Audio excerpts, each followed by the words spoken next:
Le magazine de ce dimanche 23 octobre va s'intéresser à la phase 2 du programme national d'investissement agricole. Notre invité est M.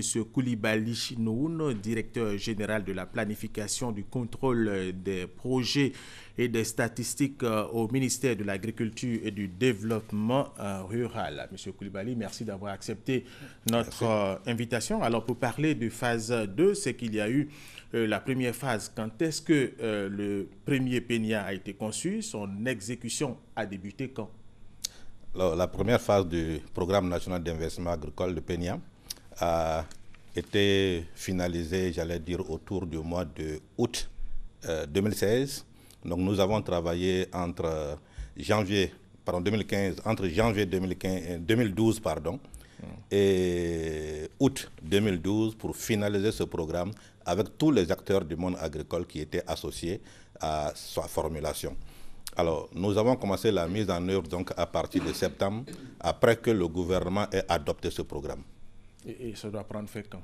Alors, il doit prendre fin en principe en 2017, mais déjà, nous voulons commencer à élaborer la phase 2 à partir de maintenant jusqu'à mars 2017.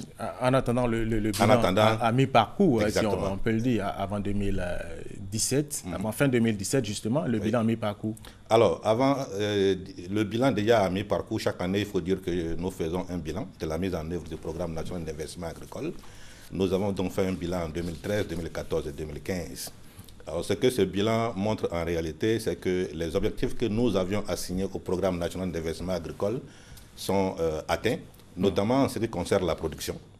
Nous avons voulu augmenter en réalité la production de façon substantielle entre 2012 et 2015, ce qui a été le cas, puisque nous sommes passés de 11 millions de tonnes pour ce qui est des productions vivrières, de 11 millions de tonnes en 2012 à plus de 17 millions de tonnes produites en 2015. Alors pour ce qui est des cultures de rente, nous sommes passés de moins de 4 millions de tonnes à pratiquement 6 millions de tonnes en 2015. Donc les objectifs véritablement ont été atteints puisque nous avons augmenté substantiellement les productions. Alors allez-y. Oui, après la production, il y avait un autre objectif qui est absolument important, c'était l'objectif de pouvoir réduire la pauvreté dans le monde rural. J'allais justement vous le demander, est-ce que cela a servi aux populations rurales?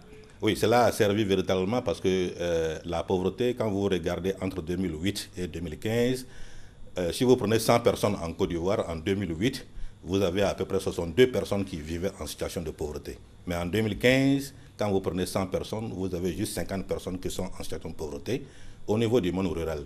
C'est donc une réduction substantielle. Je dois signaler que c'est la première fois depuis 1998 qu'on observe que la pauvreté est diminuée en Côte d'Ivoire. Ça n'a jamais été le cas. Ce ne sont pas que des chiffres, M. Koulibaly. Ce ne sont pas que des chiffres. C'est vérifiable sur le terrain. Sur le terrain, c'est vérifiable. Nous avons, dans le cadre de nos activités de suivi, dans le cadre de regarder est-ce que la production et les revenus que les producteurs ont réellement enregistrés, est-ce que vraiment ça a eu un impact sur leur quotidien?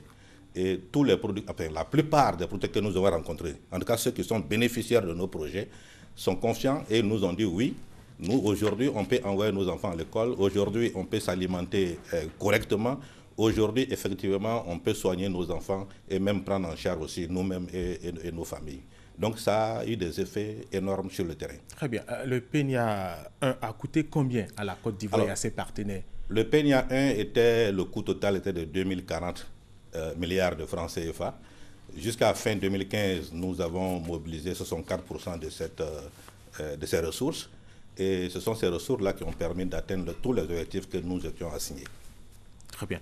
Alors, nous allons parler maintenant du PENIA 2, mais avant, nous allons suivre ce reportage de Sita Soro. 5 652 milliards de francs CFA, c'est la somme qui a été allouée au monde paysan en 2015. Ce, dans le cadre du programme national d'investissement agricole dénommé PENIA 1.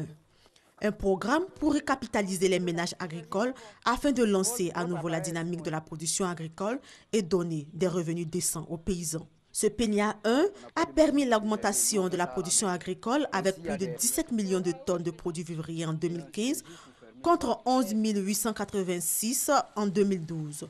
Au niveau des cultures de rente, la production est passée de 4 900 000 tonnes environ en 2012 à plus de 5 900 000 tonnes en 2015.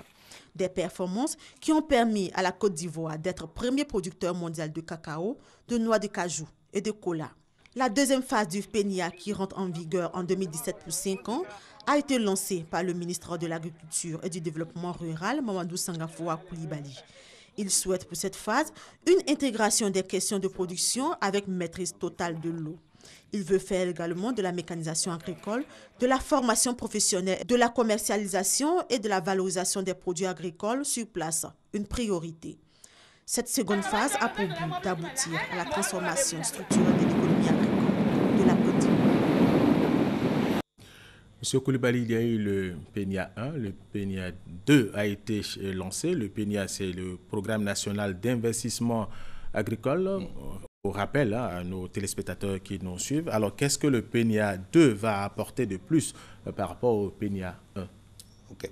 Il faut dire qu'au niveau du PNIA 1, ce que nous avons fait, c'était vraiment de canaliser nos efforts sur l'augmentation de la production, notamment en donnant des appuis en termes d'outils de production et puis en termes, bien entendu, de semences aux producteurs. Aujourd'hui que nous avons réussi effectivement à booster la production, nous voulons que le PNIA 2 regarde surtout les questions de transformation de nos produits agricoles sur place.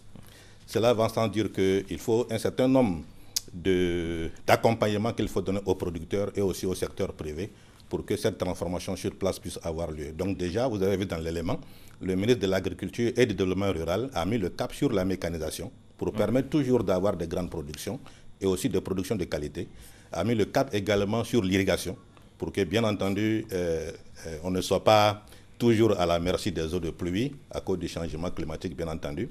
Et donc, tous ces éléments-là seront mis dans un système que nous allons appeler système d'agropole, qui va permettre effectivement de pouvoir vraiment arriver à un changement structurel de notre agriculture.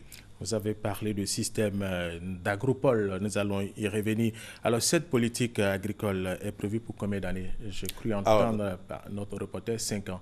5 ans, c'est pas peu. Déjà 5 ans, on revient à PNIA 2, on va arriver à des PNIA 2, 3, 4 et 5. C'est ça.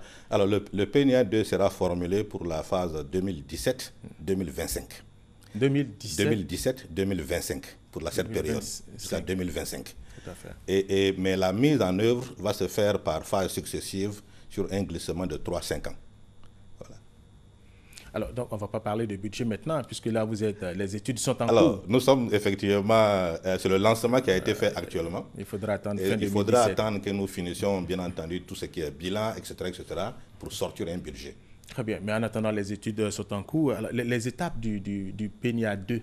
Oui, la première étape sera effectivement de faire un bilan consolidé jusqu'à fin 2016. Ce bilan consolidé va être validé par tous les acteurs, donc les partenaires techniques et financiers qui nous accompagnent, les acteurs du monde rural tels que les OPA, donc les organisations professionnelles agricoles, et puis bien sûr l'administration agricole. Une fois que nous sommes tombés d'accord sur les performances du secteur agricole et bien entendu sur ce qui n'a pas bien marché lors du PNIA 1, en ce moment-là, nous allons passer à l'étape 2. L'étape 2, ce sera vraiment de regarder quels sont les défis, quelle est la vision qu'on veut donner à l'agriculture de Côte d'Ivoire, et puis on passera alors à l'étape 3. L'étape 3 sera l'étape de la planification. C'est en ce moment-là qu'on formule, qu'on élabore le document du Programme national d'investissement agricole phase 2. Et lui, à cette étape-là, on va définir les programmes et surtout les actions prioritaires que nous allons mener sur le terrain. Après cette étape 3, va suivre l'étape 4 qui consiste bien entendu à ce que le gouvernement valide ce document en conseil de ministres avant qu'on en fasse une table ronde. Alors le PNIA, au niveau du PNIA 1, les travaux ont été suivis. Également au niveau du PNIA 2, les travaux vont être suivis. C'est ça, exactement. Alors la stratégie mise en place. Ok. Avec certainement les autres ministères. Oui. Au niveau du PNIA 1, ce que nous avons fait, c'était de mettre en place ce qu'on appelle des cadres paritaires de suivi et évaluation de nos projets, notamment avec le secteur privé. Parce que les projets du secteur agricole ne se sont pas limités uniquement à la production agricole et la commercialisation en tant que telle. Mais il y avait également l'aspect du développement rural. donc qui consistait à pouvoir mettre en place un certain nombre d'infrastructures rurales, notamment les infrastructures de base, les écoles, les centres de santé, l'adduction en eau potable, l'électrification rurale. Donc il fallait mettre en place des comités pour pouvoir suivre cela sur le terrain et alerter bien entendu les différentes parties prenantes dans l'exécution de ces activités-là. Et est-ce que cela a fonctionné? Cela a fonctionné puisque nous sommes arrivés effectivement à électrifier au cours de 2012-2015, nous sommes arrivés à électrifier 30 villages. Nous sommes arrivés à mettre en place au niveau des pompes et au niveau des forages, près de 2500 pompes et forages au niveau des différents villages bénéficiaires des projets.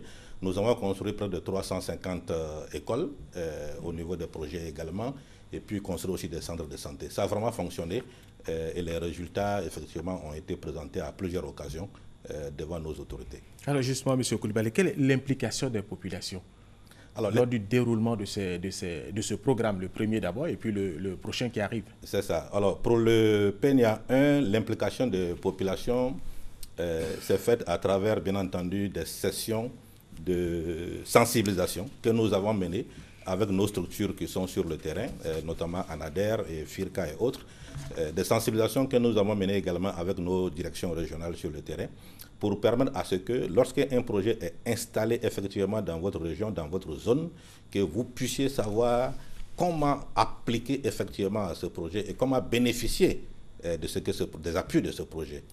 Et je puisse le dire, partout où nous sommes passés, les projets, en tout cas il y a un engouement au niveau des populations qui se sont fortement impliquées.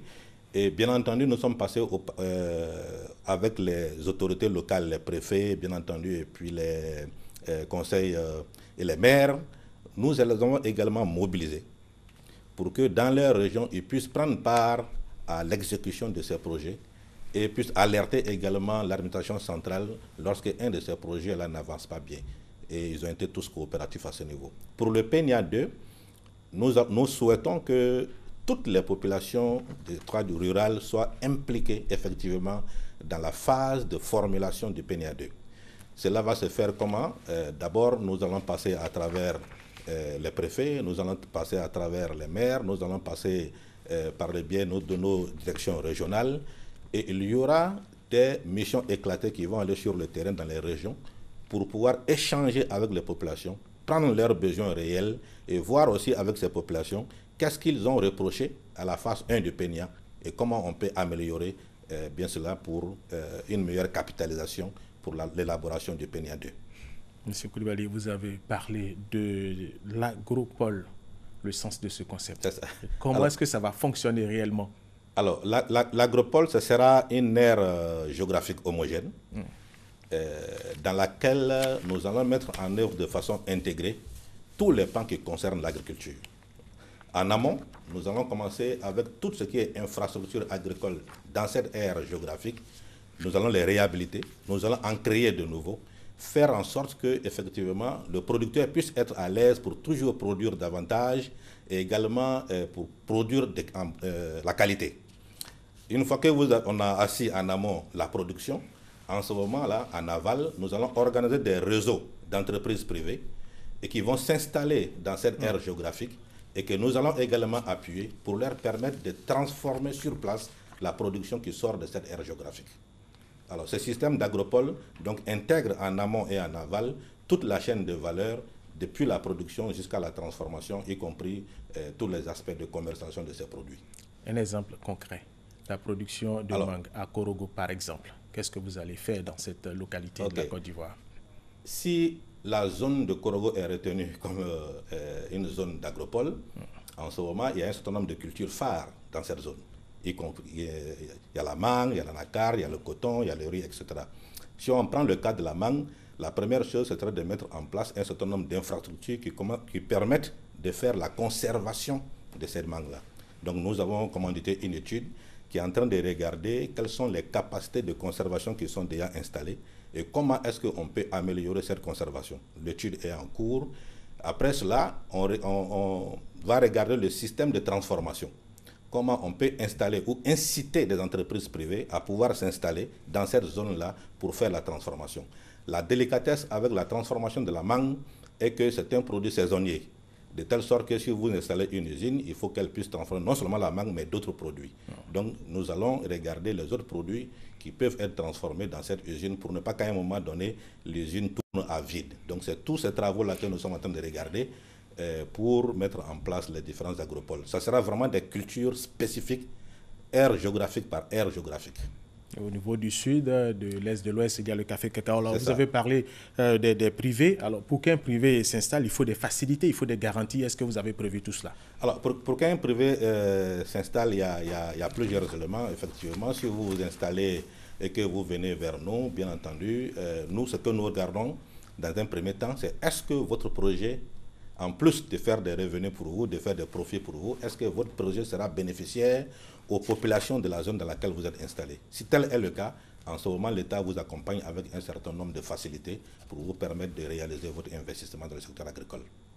Merci beaucoup. C'est la fin de ce magazine. C'est également la fin de cette édition. Mesdames et messieurs, merci de nous avoir suivis. Merci à vous, M. Coulibaly, d'avoir accepté notre invitation. Merci. Restez avec nous sur RTI1.